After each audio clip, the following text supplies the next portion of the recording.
Hey folks, welcome to my YouTube channel. If you just landed here, hit like, hit subscribe. You'd be doing me a great favor if you did that.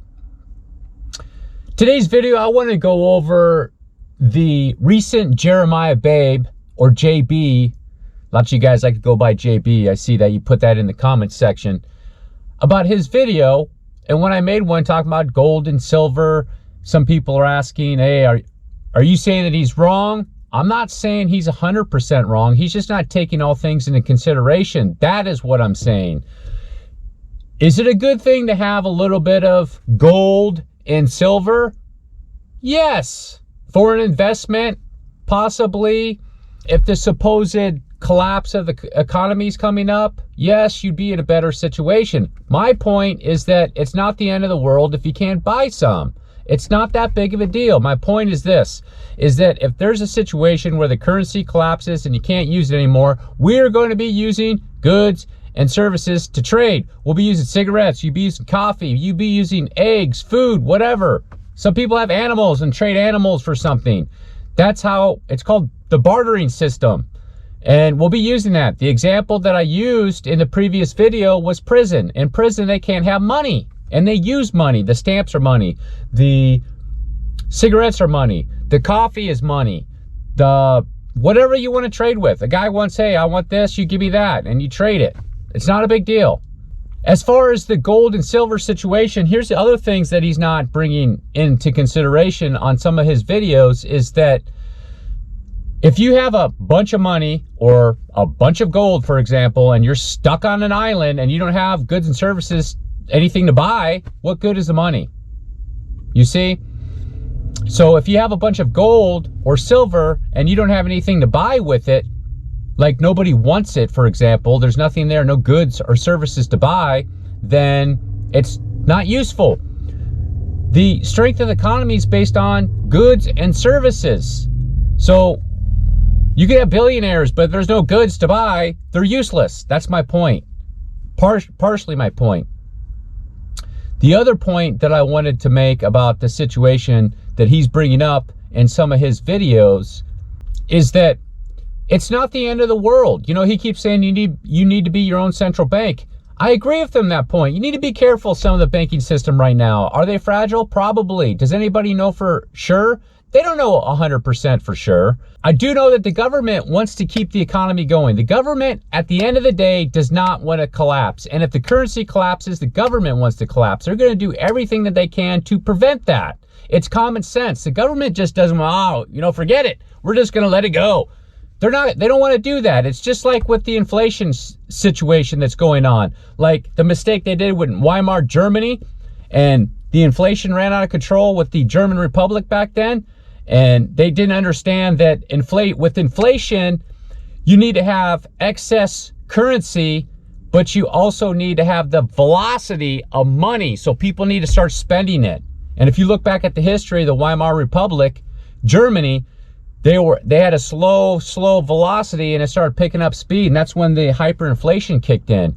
And the US government understands that. That's why when they send money, so they print all this money, put it on a screen, they print it, and they're saying it's like the ledger of US Bank or some bank or something like that. There's not going to be any velocity. That's why they don't want to send $1 million to everybody. Not everybody can have $1 million, because then everybody's going to go spend it and there'll be all this velocity and you're going to have the same problem again.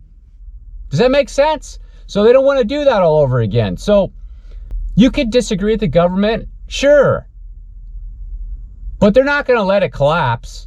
They're going to do everything in their power to make sure that that doesn't happen because they want to stay in power. It's common sense, folks. So, do I think there's going to be a currency collapse anytime soon? No, I think the dollar's just going to get weaker and weaker, just like it has been over the course of the last 100 years. So, to give you an example on the dollar, if you go back 100 years ago or so, the dollar was a lot stronger. You know, the dollar could buy more products. So, it was like probably 1-to-1 if you compare it to gold. And then now it's like 95% loss of value, more or less, with the dollar. With gold, it's not like that, or silver. So if you have a bar of gold back in 1925, that bar of gold could buy, say, for example, a suit, a nice man's suit. Well, you take that bar of gold today, it could still buy a nice suit, right?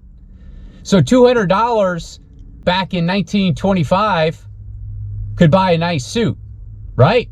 Well, today, what could it buy? It would not buy a nice suit. I mean, you need $1,000 to buy a nice suit, so you just lost it, if that makes sense. That's kind of an illustrative example I wanted to use just to make it rudimentary and basic for common folk. But my main point, since people are asking me, they're saying, is he wrong? No, he's not. Is JB wrong? He's not wrong 100%. I agree with him in quite a few things. I think it's going to be more of an economy thing, like the housing economy in certain sectors, just like back in 2008. Like some regular old common people didn't even notice 2008. It was the mortgage brokers. It was the real estate people. It was people like that. They all went flooding in other markets looking for more work because there was nothing for them left. So they're stuck in like doing other jobs and stuff for a time being from like, late 08 until 2010 or 2011 when anything recovered. I think that's going to be a similar situation here, you know, like maybe the auto sector or something like that. But more likely people are going to keep buying cars. So I want to make that quick video for you guys to let you know a couple people had asked a question. Am I saying he's wrong? No, I'm not saying he's wrong. I'm just saying this. You can survive without gold and silver. You just need goods and services. If you have services for sale and you have goods, you can survive. It might not be the way you want to. You might want more of something, or, oh yeah, it'd be nice to have some gold and silver when we're in a Mad Max scenario. Sure it would be, but not everybody's gonna have it. You know what sliver percentage of people are gonna have gold and silver if we're in that scenario? It's a very small percentage, just like the billionaires today. There's a very small percentage of the billionaires. Not everybody's gonna be a billionaire. Same thing with the gold and silver. It's common sense. Now, he says to buy gold or silver. Is it a good thing to do? Is that a good suggestion? Yes, that's a good suggestion. But here's the other thing I like to say. I know a lot of guys throughout the history of their life, they're older gentlemen now, that have bought in gold and silver. Has it made them rich? Not really. Most of those guys either end up holding it and they just still have it, or they sell it and they make a little bit of a profit. I knew a few that sold it and didn't make any profit.